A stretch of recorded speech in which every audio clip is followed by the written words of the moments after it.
ওনাদের গ্রামে এক ডাক্তার আসছে, নিজেদের স্বাস্থ্য ভাই ডাক্তার, বিদেশের থেকে, সে সময় বিলাত ফেরত বলতো, মনে আছে নাকি? বিলাত ফেরত। তো বিলাত ফেরত ডাক্তার বিলাতেতে পড়ে আসছে, লন্ডনেতে পড়ে আসছে। আসার পরে দেশের ছেলে, দেশের সেবা খেদমতের জন্য কি করা যায়, একটা এলান করে দিয়েছে যে আমি 3 দিন ফ্রি চিকিৎসা করব। 3 দিন ফ্রি চিকিৎসা, ওষুধপাতি মেশিন আদি সব নিয়ে আসছে। তো রোগী দলে দলে আসতেছে, উনি দেখতেছেন, টেস্ট করতেছেন, ঔষধ দিচ্ছেন, কেউরে দিচ্ছেন, কেউরে পরামর্শ দিচ্ছেন, কেউরে প্রেসক্রিপশন দিচ্ছেন। তো ওনার এক দাদা কায়দা মতো বুড়ো, চোখের উপরের পাত্তা ঝুলে চোখ ডাইয়ে গেছে, এই হাতের চামড়ায় জামার মতো ঝুলিয়ে গেছে, গলার চামড়া গরুর গলকম্বলের মতো ঝুলিয়ে গেছে। তো এই বুড়ো এসে বলতেছে, ভাই দেখ দি, সবাই তো কত ওষুধ দিলে, আমার কি দিয়ে কি হয়েছে? আগে তো লোহা খালি অজব হয়ে যেত, এখন তো সে সাদা দাও খালি ওই ব্যস্ত রবিবার হয়ে চলে যায়, কি হয়েছে একটু দেখ দি। উনি পরীক্ষা নিরীক্ষা করে দেহটে কয়েছে, দাদা এ কোন ওষুধই কাজ হবে না, এটা বার্ধক্যজনিত কারণ। কোন কারণ? বার্ধক্যজনিত কারণে এরকম হচ্ছে। ওটা আগে তো আমি দিনের বেলাও তারা দেখতাম, রাত্রিও চান্ডা দেই না। কি হলো দেখবি, চোখের কি অবস্থা? ভালো হয়ে পরীক্ষা নিরীক্ষা করে কয়, দাদা এই চোখ আর ভালো হবে না, এটা বার্ধক্যজনিত কারণ। এরপরে বলতেছে, বাড়ি আগে যেভাবে হাঁটতে পারতাম সেরকম তো হাঁটতে পারি, তো সোজাই দাঁড়াতে পারিনি। এই জায়গায় ক্যালসিয়াম টেলসিয়ামের কি দেখেছি দেখবি, দেহেটে কয় কি যে দাদা তোমার আর ক্যালসিয়ামের বয়স নেই, এ বার্ধক্যজনিত কারণ, এর কোনো ওষুধ নেই। যেটাই কয় বার্ধক্যজনিত কারণ, বুড়োর কোনো ওষুধ নেই। বুড়ো বাইয়েছে উঠে ডাক্তারের গাড়ি তুলে 2 চড়, সবাই ওষুধ দাও, সবাই চিকিৎসা করো, আমি যেটাই কই সেটা বার্ধক্যজনিত কারণ। 2 চড়। ডাক্তার কয়, দাদা চড় 2টা দিলেন, এটাও বার্ধক্যজনিত কারণ। إذا سألك عبادي عني فإني قريب أجيب دعوة الداعي إذا دعان فليستجيبوا لي وليؤمنوا بي لعلهم يرشدون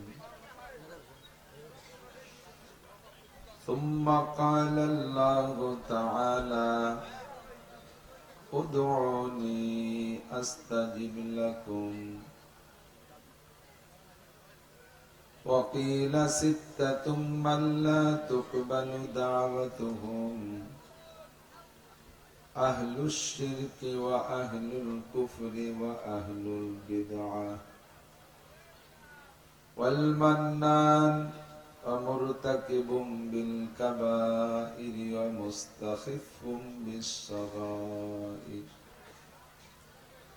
سبحانك لا علم لنا إلا ما علمتنا إنك أنت العليم الحكيم جزى الله عنا محمدا ما هو أهله سبحان الله وبحمده سبحان الله العظيم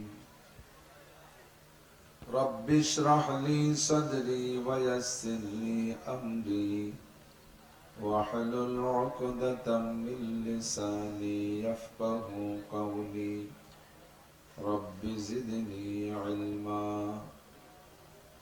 اللهم بارك لنا في رجب وشعبان وبلغنا رمضان اللهم أرنا الحق حقا وارزقنا اتباعه وأرنا الباطل باطلا وارزقنا اجتنابه সকলে বলি আমিন। দোয়া হবে অল্পক্ষণের মধ্যে, দোয়া হবে। দোয়ার আগেও পরে দুরূদ শরীফ পড়লে দোয়া কবুল হয়।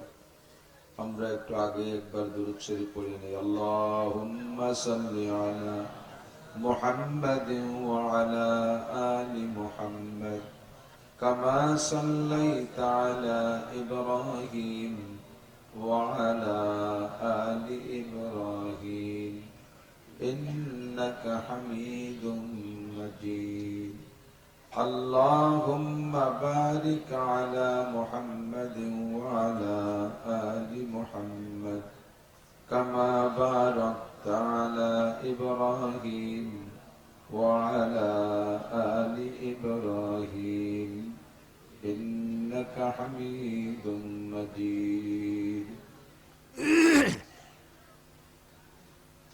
ঐতিহাসিক গাজীর ভুঁইয়ের বড়দিয়া মোল্লাদি শ্রীযুতপুর রাঘদি মকসুদপুর গোপালগঞ্জের উদ্যোগে আয়োজিত 3 দিন ব্যাপী 11তম ইসলামী মহাসম্মেলন। অধ্যকার ইসলামী মহাসম্মেলনের দ্বিতীয় দিনের শেষ অধিবেশনের সম্মানিত সভাপতি, এতক্ষণ পর্যন্ত বয়ান করেছেন আহলে হক উলামায়ে কেরাম। এই মহাসম্মেলন পরিচালনার উলামায়ে কেরাম, পরিষদের উলামায়ে কেরাম, সকল সদস্যবৃন্দ, গভীর রাত পর্যন্ত বসে আছেন দিন পিপাসু মুসলমান বাপ ও ভাইয়েরা, আল্লাহ তাবারক ওয়া তাআলা শাহী দরবারে শুকর পাঠাই যে আল্লাহ তাআলা দামি মাসের দামি রাত রজব মাসের জুমার রাত্রে আমাদের এই ফাঁকা মাঠের ভিতরে জান্নাতের আশায় জাহান্নামের ভয়ে, হিদায়াতের আশায় গুমরাহির ভয়ে, সওয়াবের আশায় গুনার ভয়ে, শিরিক ও কুফর মুক্ত ঈমান গড়ার লক্ষ্যে বিদআত মুক্ত সুন্নতি আমলের প্রশিক্ষণ দেওয়ার জন্য আশার বসার অবস্থান নেওয়ার তৌফিক ইনায়াত করেছেন। শুকর আদায় করি আলহামদুলিল্লাহ। শরীয়ত সম্মত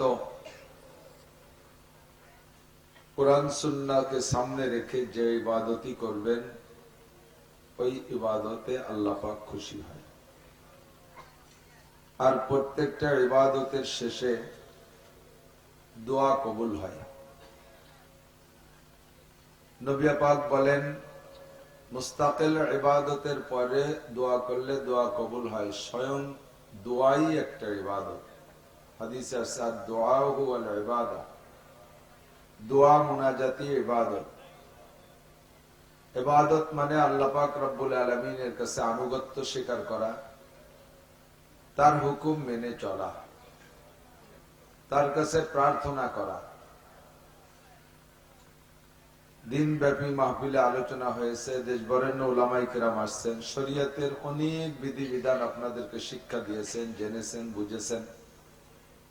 5 ওয়াক্ত নামাজ এই ময়দানে ফাঁকা জায়গায় বিশ্ব ইস্তেমার মতো বসে দাঁড়িয়ে আপনারা নামাজ আদায় করেছেন। অনেক ইবাদত রাতের এতক্ষণ করেছেন। এই ইবাদতের শেষে শেষ ইবাদত হবে দোয়া। আজকের জন্য আজকের দোয়া। দোয়া সংক্রান্ত 2-4টে কথা বলে ইনশাআল্লাহ দোয়া করব। আল্লাহ পাক রব্বুল আলামিন নবী পাক সাল্লাল্লাহু আলাইহি ওয়াসাল্লামকে বলতেছেন, ওয়া ইযা সাআলাকা ইবাদি, যখন আপনার কাছে আমার বান্দারা জিজ্ঞাসা করবে আমার সম্পর্কে, আমি আল্লাহ কত দূরে। মানুষে আমার কাছে চায়, মানুষে আমার কাছে প্রার্থনা করে, দোয়া করে, আমি তার দোয়া কবুল করব। ওয়াদা করেছি, উদউনি আস্তাজিব লাকুম, তুমি দোয়া করো আমি কবুল করব। খুলিকাল ইনসানু আজুলা, খুলিকাল ইনসানু হালুআ, মানুষকে আল্লাহ তাআলা ব্যস্ততা দিয়ে তৈরি করেছেন। দোয়াটা করার সাথে সাথে যদি কবুলিয়াতের কোন আলামত পায় তাহলে মানুষ তৃপ্তি পায়। সারা দুনিয়ার সমস্ত মানুষকে আল্লাহ তাআলা ব্যস্ততা দিয়ে সৃষ্টি করেছেন। সবচাইতে বেশি ব্যস্ত বাঙালি, সবচেয়ে বেশি ব্যস্ত মুসলমান, তন্মধ্যে আবার বেশি ব্যস্ত বাঙালি। অমুসলমানরা অত ব্যস্ত না। ওরা 200 বছর আগে গাছ লাগাবে, 200 বছর পরে ফল ধরবে, এতদিন পানি ঢালতে থাকবে। খ্রিস্টান, ইহুদ, নাসারা, অমুসলমানদের স্বভাব এরকমই, ওরা খুব ধৈর্যশীল। ইংরেজরা 200 বছর আগের থেকে প্ল্যান করে শেষ পর্যন্ত দেশ থেকে ইসলামকে ধ্বংস করে দেওয়ার যত চেষ্টা সব তারা চালাই গেছে। ব্যর্থ হয়ে চলে গেছে, আবারও নতুন করে ছোট ছোট গাছ লাগাচ্ছে, যেদিন হোক একদিন ফল ধরবে। আর আমরা কত ব্যস্ত, আমরা ফল লাগাই, গাছ লাগাইয়া কবে ফল ধরবে তাই যে দরকার নেই, ফল ধরা অবস্থায় চারা কিনে আনতে হবে। লেবু ধরা অবস্থায় চারা কিনে আনতে হবে। আইনি ওই কয়টা খাবো, পরের বার ধরে ধরলো, না ধরে না ধরলো। নগদ রেজাল্ট চাই আমরা, ঠিক কিনা? তো বান্দা দোয়া করে, আর নগদে তার দোয়া অনুযায়ী যদি না পায় তাহলে মন খারাপ হতে পারে। এ স্বভাব শুধু আমাদের না, হুজুর আলাইহিস সালাতু ওয়াস সালামের সাথে সাহাবায়ে কেরাম ছিলেন। কাফের মুশরিকদের হাতে মাইর খায়, ঠগে, ঘর বাড়ি ছাড়ে, ভিটে বাড়ি ছাড়ে, হিজরত করে এখান থেকে ওখানে, ওখান থেকে সেখানে, ধাওয়া দাওয়ার খাইতেই তালে আছে।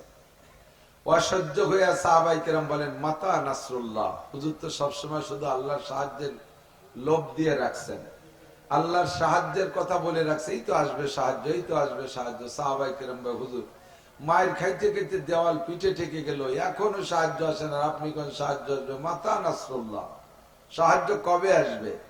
আল্লাহ পাক বলে দিলেন, আলা ইন্না নাসরুল্লাহি করিব, তোমরা যত ব্যস্ত আমি তো অত ব্যস্ত না, যারা মারতিছে তাদের একটা সীমানায় যেতে দাও, যখন ধরবো তুমি জেনে নাও, ইন্না বাতশা রাব্বিকা লাশাদীদ, তোমাদের পর যারা অত্যাচার জুলুম করতেছে তাদেরকে আমি যেদিন ধরবো তারা কোনোভাবেও পথ খুঁজে পাবে না পালানোর, তারা ছুটে যেতে পারবে না, আমি সেদিন তাদেরকে সুদে আসলে আদায় করে নেব। ওয়াদা কার? আর আল্লাহ পাক রব্বুল আলামিন সেগুলো বারবার সাহাবায়ে কেরামদেরকে সাহায্য করে কাফের মুশরিকদেরকে ধ্বংস করে প্রমাণ করে দেখাইছে। আমরা মনে করি এসব কিচ্ছা পুরন কিচ্ছা, আল্লাহ মনে হয় সেই শক্তিতে আপাতত নাই। কি আছে নাকি কথা? বয়স বাড়িয়ে যাওয়ার কারণে, বার্ধক্যজনিত কারণে আল্লাহ দুর্বল হয়ে গেছেন? হ্যাঁ, বয়স বেড়ে গেলে বুড়ো হয়ে যায়, বার্ধক্যজনিত কারণে দুর্বল হয়ে গেছেন। সদস্য হুজুর রহমাতুল্লাহ আলাইহির একজন খলিফা ছিল হযরত মাওলানা আব্দুর রাজ্জাক সাহেব হুজুর রহমাতুল্লাহ আলাইহি, আমাদের গোপালগঞ্জে বাড়ি, নিজলিয়া। খুব রসিক মানুষ ছিলেন, সুর নাই, কিন্তু কথা বললে ছোট বড় সবাই মজা পেত। ছোটপা মাদ্রাসায় একবার মাহফিল করতেছেন, তো উনার এই রসালু বয়ান শুনতে ছোটপার মাহফিলে নানুপুরি হুজুর আসছেন। ছোটপার হুজুর রহমাতুল্লাহ, মানে ওটা বয়ান শুনতে আসেন নাই, মাহফিলের দাওয়াত হিসেবে আসছে।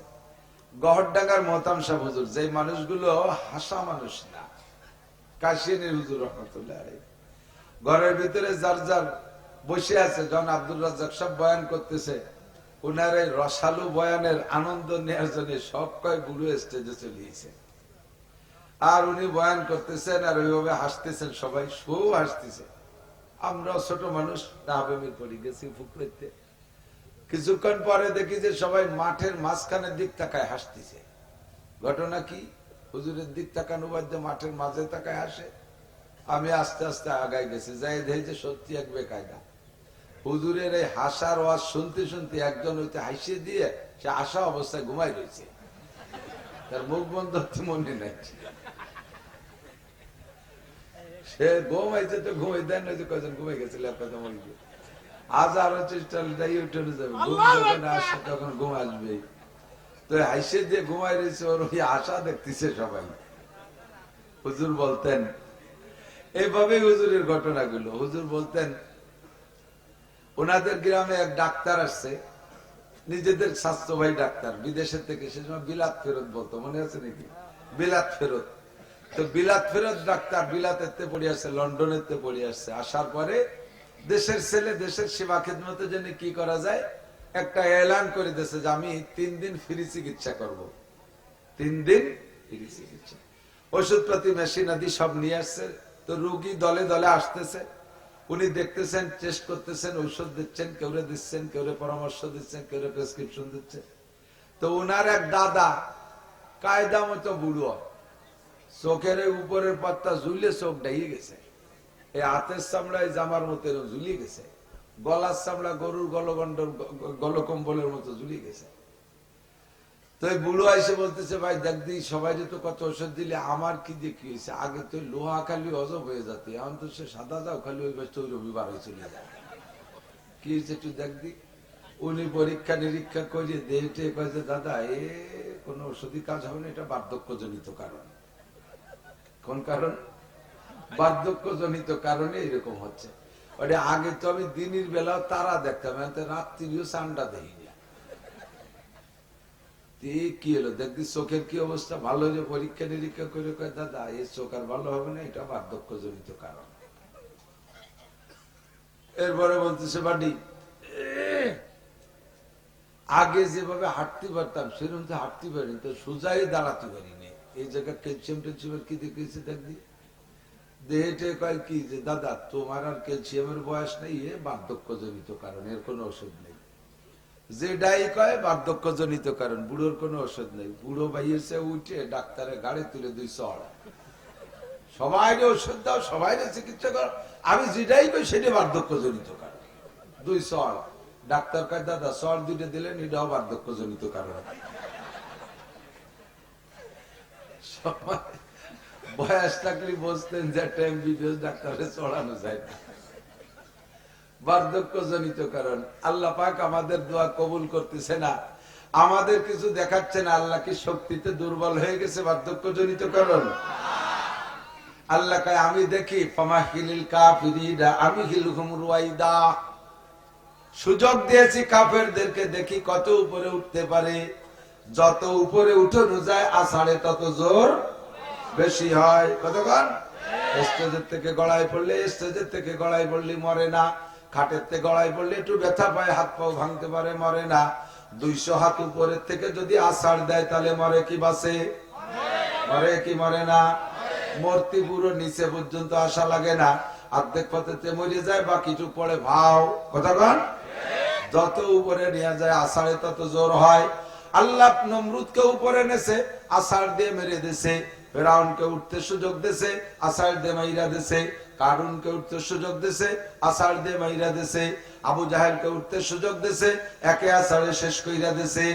ইসরাইল আর নেতানিয়াহুকে আল্লাহ উঠার সুযোগ দিছে, মাত্র 1 সপ্তাহের ভিতরে এমন খেলা দেখায় দিছে, 16 মাস পর্যন্ত তারা দুনিয়ার হাজার হাজার কোটি টাকা অস্ত্র খরচ করে যা করতে না পারছে, আল্লাহ 1 সপ্তাহের মধ্যে দেখায় দিছে।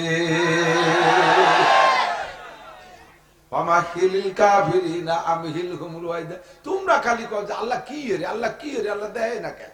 আল্লাহ কিন্তু দেখি দিই কত উপরে উঠতে পারে। যত উপরে উঠানো যাবে আষাঢ়ে তত জোর বেশি হবে। একে আষাঢ়ে হাজার হাজার কোটি টাকা ধ্বংস করে গেছে। আমেরিকার ভিতরে সবচাইতে উন্নত সিটি ক্যালিফোর্নিয়া। যত তারকা, তারকা মানে আকাশের তারকা না, দুনিয়ার ন্যাংটা তারা, চলচ্চিত্রের নায়িকা, গায়িকা, আজিল হাজিল, উড়োটে বাদামিয়া, যেগুলো বিলাসিতা লুবি, সেইগুলো ওই জায়গা বসবাস করত। সব ভিটে বাড়ি পুড়াই দিয়েছে, পরনের কাপড় লেংটি পরে পরে যাইয়া পাকা জায়গা দাঁড়ায় কান্দিছে। দেখ গাজার মুসলমানরা কানলি কেমন লাগছিল, কান্দাটা কান্দিয়ে দেখলে উঠে। ধরে কে, মারে কে, বাঁচায় কে? আমরা ব্যস্ত হওয়ার দরকার নাই। আপনি তাৎক্ষণিক ভাবে রেজাল্ট না পাইলে মন খারাপ। আল্লাহ পাক বলেন ওয়া ইজা সাআলাকা ইবাদি আন্নি, হে নবী তোমার কাছে আমার বান্দারা জানতে চাইতে পারে আল্লাহ কত দূরে। আমরা বাংলাদেশ থেকে ডাকি তাইতে কি আল্লাহ শোনে না নাকি? আল্লাহ কত দূরে আপনি বলে দেন ফা ইন্নী করিব, ও বান্দা আমি একটু দূরে না। গাজীর বইতে আসছো, বাড়ির মসজিদে আমারে পাইছো, ডাঙ্গার মধ্যে, বিলির মধ্যে, চকের মধ্যে আমারে পাবা না তা না। আমি আল্লাহ তোমার অতি নিকটে, ফা ইন্নী করিব।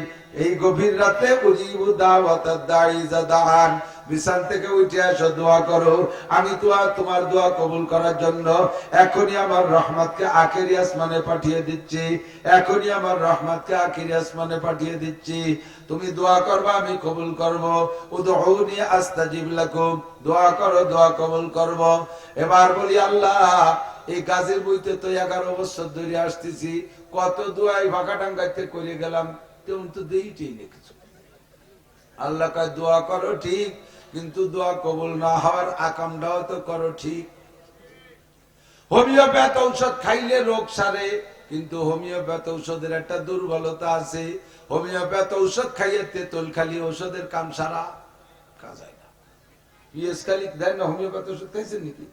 অন্য অ্যালোপ্যাথ ওষুধ খাইলে ডাক্তারে ওষুধ দিয়ে দেয় যাও খাওগে, কিন্তু হোমিওপ্যাথ ওষুধ দিয়ে কয় কি এটা খাওয়া না, ওটা খাওয়া না, হ্যাঁ চিংড়ি মাছ খাবা না, শাক খাবা না, মাটির উপরের তা কিছু খাবা না, তলের তা কিছু খাবা না, শাক খাবা না, ইলিশ মাছ খাবা না, কই মাছ খাবা না, তারপরে হাঁসের ডিম খাবা না, হাঁসের গোশ খাবা না, গরুর ডিম খাবা না, গরুর গোশ খাবা না, এক সাইডে মানা হইতা কিছু খাবা না। তার মানে আমার ওষুধই কাজ হবে, কিন্তু এর একটা দুর্বলতা আছে, এইগুলো খালি নষ্ট হয়ে যায়। এই জন্য পাইকারি দরে নিষেধ করে দেয়, ঠিক না? আল্লাহ কয় দোয়া করবো কবুল কর, দোয়া করবা কবুল করবো, কিন্তু কবুল না হওয়ার জন্য যে তেঁতুল খাইয়ে বসে রয়েছো, এই মাঠের থেকে প্রতিজ্ঞা করে যাবা ওই তেঁতুল গুলো খাবা না। ইব্রাহিম ইবনে আদহাম রাহমাতুল্লাহ আলাইহির কিসসা মাঝে মাঝে উলামায়ে কেরাম আংশিক বলে, ইব্রাহিম বলকিও বলে, বলক একটা দেশ, বলকের রাজা ছিলেন ইব্রাহিম বলকি, বহুত বড় প্রভাবশালী রাজা বাদশা ছিলেন, মুসলমান বাদশা। আল্লাহু আকবার। রাতের বেলা একদিন ছাদের উপর দিয়ে, ওনার বিল্ডিং এর ছাদের উপর দিয়ে একজন টক টক করে খড়ম পাই দিয়ে হাঁটতেছে, 4-5 তলা দালানের ছাদের উপর দিয়ে। কলমের শব্দ শুনে উনি ওখান থেকে ডাক দিয়ে কয়, ছাদের উপরে কে? একজন কয় যে আমি। তুমি কে? আমার আমি তো অমক। কি খবর ও জায়গা কেন? কয় আমার উট হারাই গেছে, তাই ছাদের পর আইছে নাকি দেখতে এসেছে। উনি খাটের পর রাজপ্রাসাদে শুয়ে গাদা কোথা খাট, এই উঠ করে দিস দালানের সাথে উঠতে পারে, তা 5 তলা দালান, এত উপরে উঠ আসে। উপরের থেকে ওই লোক বলে, নিচের উঠ যদি 5 তলা দালানের উপরে উঠতে না পারে, রাজপ্রাসাদে অত দামি খাটের ভিতরে শুয়ে আল্লাহর সাথে দেখা হতে পারে না। ছাদের উপরে যদি উঠ না পাই, রাজখাটের উপরে কি করে আল্লাহ রে বাবা। ছোট্ট একটা আওয়াজ করে দিয়ে লোকটা গায়েব হয়ে গেছে, আর লোকের খবর নাই। 5 তলা দালানের পরে এসে যদি উঠ না পাই, তাহলে রাজখাটে শুইয়া আল্লাহ রে বাবা কিভাবে। রাতের বেলা মাইরেটটা দিছে, উনার এই বেড বিছানা বানায় দেয় এক বান্দি, উনার বান্দি খাদেমা, বান্দি সুন্দর করে বিছানা বানায় দেয়, একেবারে জাজিম তো সুখ দিয়ে ফুল পাউডার দিয়ে সুন্দর করে সাজায় রেখে দেয়। উনি শহরের মধ্যে শুয়ে পড়ে, দীর্ঘদিন পর্যন্ত বান্দিতে খেদমত করে। এই খেদমতের ভিতরে একদিন উনি বাইরে রয়েছে, বান্দিতে বিছানা সুন্দর করে বানাইয়া, ভাই মাঠের মধ্যে আল্লাহ রে পাওয়া যায়, খাটে আল্লাহ রে পাওয়া যায় না, মাঠে পাওয়া যায়, খাটে পাওয়া যায় না, কথা গান। এই জন্য মাঠের মধ্যে আছেন, আল্লাহ রে না পেয়ে বাড়ি যাবেন না, খালি ওই পিকনিক খাবেন না বসে বসে। পিকনিক খাতে কুয়াকাটা না যে এই জায়গায় আছেন, পিকনিক খেয়ে সবাই এখান থেকে এই ফাঁকা মাঠের মধ্যে থেকে আল্লাহরে নিয়ে যাব, আল্লাহরে পেয়ে যাব, খাটে আল্লাহকে পাওয়া যায় না, কথা বল। দীর্ঘদিন বেড বিছানা বানাই দিছে, হঠাৎ একদিন বান্দির ভিতরে কৌতূহল জাগছে, এই খাটে শুয়ে বাচ্চা আরাম ঘুমায়, আরামে ঘুমায়, দেখি আমি একটু শুয়ে দেই এই খাটে, চুলি কিরমটা। বান্দির খাটটা অত ভালো না, তারে তো দেশে বাংলা সই এখান সুতি, একটা পাতলা কম্বল বিছাই দেয়, সে তার মধ্যে শোয়। আর রাজারে বাচ্চারে বেডে বিছানা বানায় দেয়, বান্দি কয় এত সুন্দর বিছানায় শুইলে কেমন লাগে, একটু পিঠটা দিয়ে দেখি। একটু পিঠ লাগাইয়া যখন কিছুক্ষণ সময় লাগাইছে, ওর মধ্যে ঘুমাইয়ে গেছে বিছানে। এবার রাজা সময় মতো বাচ্চা ইব্রাহিম বলকি আইসা দেখে উনার বিছানে বান্দি শোয়া, মিজাজ কেমন লাগে। রাজার বিছানে বান্দি শোয়া, আরে তারে উঠে দিলাম যদি এই খবর অন্য লোকে টের পায়, তাহলে আমার কত বড় বদনাম হবে। উনি রাগে রাগে চাবুক নিয়ে বান্দিরে টান দিয়ে উঠাইয়া 2 বাড়ি পিটেন দিছে, 2 পিটেন খাইয়া বান্দি কান্দে দিছে। এরপরে আর 2টা দিছে, এই 2টা দিলি উনি হাসিয়ে দিছে বান্দি, ফিরে আর 2টা দিছে, আবার কান্দে দিছে। প্রথম 2 বাড়িতে কানছে, পরের 2 বাড়িতে হাসছে, পরের 2 বাড়িতে আবার কান্দে দিছে। এবার এই 3 রং দেখা, বান্দির এই কায়দা দেখা উনি বান্দিরে নিয়ে বসাই, তোরে মারলাম, তোরে শুরুতে মারলাম, শেষেও তো মারলাম, তা আগেও কানলি পরেও কানবি, তাই 2-3 নম্বর লিখা। তো বান্দি বলতেছে, মালিক প্রথম 2 বাড়িতে কানছি, ব্যথা পাইছি তাই কানছি, পরের 2 বাড়িতে হাসলি কে? পরের 2 বাড়িতে হাসলাম এর কারণ হলো যে আমি এই বিছানায় মাত্র 10টা মিনিট শুইছি, তাতে আপনি আমার এভাবে পিটেলেন। আর এই বিছানায় আপনি বছরের পর বছর শুয়ে আসতেছেন, তাহলে 10 মিনিটে যদি 2 বাড়ি পাই, তাহলে আপনি এতদিনই কত বাড়ি পাবেন? সে বাড়ি দেওয়ার সময় আপনি কিরকম পাবেন তাই মনে উঠে আবার হাসাচ্ছে।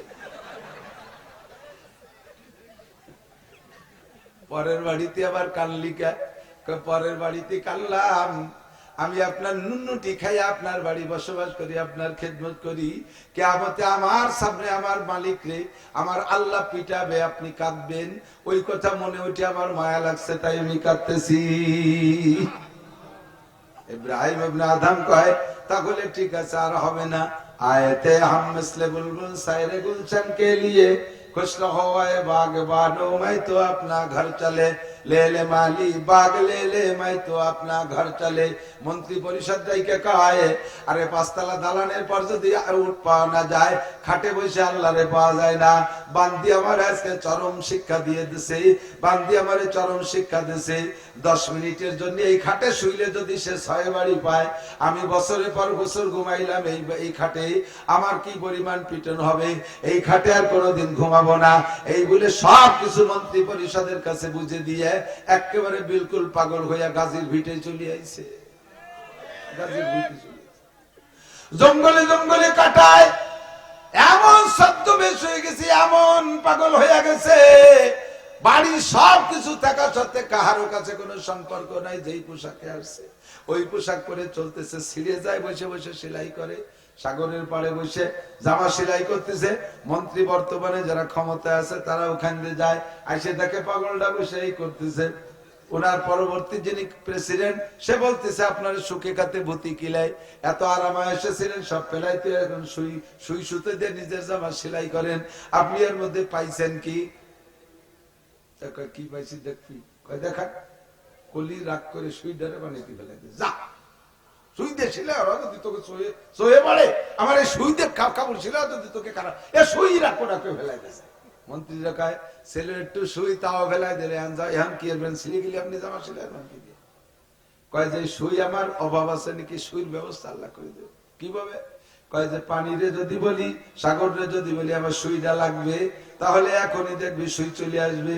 কয় যে এত বড় সাগরের মধ্যে সুই পাবেন কোন জায়গায়? কয় দেখতে চাস না শুনতে চাস? কয় একটু দেখান। বলার সাথে সাথে হে সাগরের মাছ, আমার সুইটা ফেরত দাও। হাজার হাজার লক্ষ লক্ষ মাছে মুখে করে এক একটা সুই নিয়ে ভেসে পড়ছে। আল্লাহু আকবার। এবার কয় হে মাছ, এত সুই তো আমার না, আমার সুই মাত্র একটা, আমারটা দিয়ে বাকিগুলো ডুবে যা। মাত্র একটা মাছের সুই মুখে করে রাখা বাকি সব মাছগুলো ডুবে গেছে। এবার উনি বলেন, যতদিন রাষ্ট্রের সাথে ছিলাম অতদিন পর্যন্ত মানুষে আমার কথা শুনতো, পশু প্রাণীতে আমার কথা শুনতো না। সব ছেড়ে দিয়ে যখন চলে আসি, পশু পাখি প্রাণী জগৎ সবাই আমার কথা শুনে। মান কানা লিল্লাহ কানা আল্লাহু লাহু, যে আল্লাহর হইয়া যায় আল্লাহ তার হইয়া যায়, আর যে আল্লাহ যার আল্লাহ হইয়া যায় সব কিছু তার হইয়া যায়। ইব্রাহিম ইবনে আদম বুজুর্গকে উনার এক শাগির্দ জিজ্ঞেস করছে, হযরত আল্লাহ ने फरमाया उदूनी अस्ताजिब लकुम, দোয়া করো দোয়া কবুল করব। আমরা বহুত দোয়া করি, বেশিরভাগ দোয়াই তো কবুল হয় না দেখি, তা আল্লাহ কি মিথ্যে কথা বলছেন নাকি বুঝলাম না। ইব্রাহিম ইবনে আদম বলে, না আল্লাহ মিথ্যে কথা বলে নাই, তোমরা 5 কান তেঁতুল খাইয়ে বসে রইছো, এই জন্য হোমিওপ্যাথি ঔষধে কাজ হচ্ছে না। তোমারে দোয়া 5 वजह से कबूल नहीं होती है, 5টা কারণে তোমাদের দোয়া কবুল হয় না। হুজুর বলেন তো 5টা কারণ কি?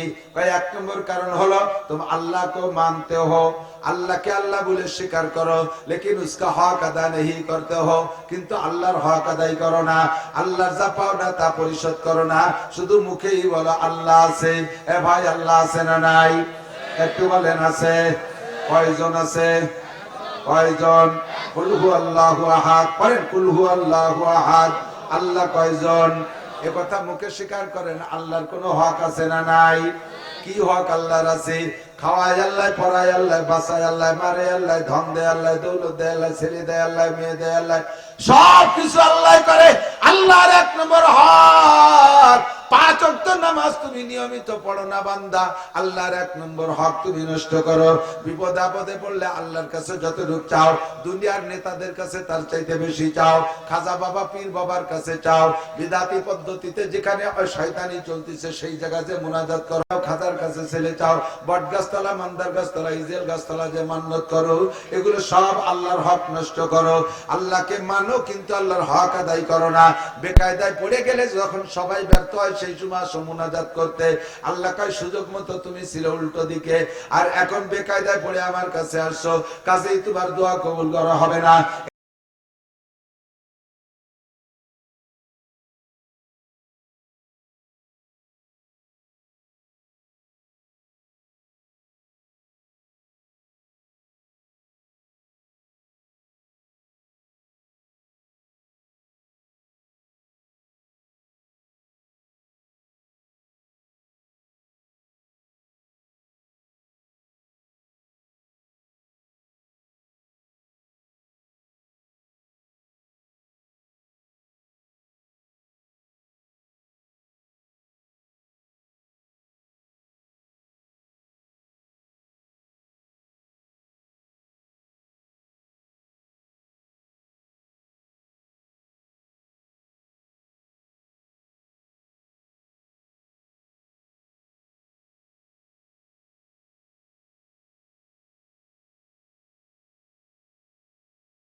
তাদের সাথে হাত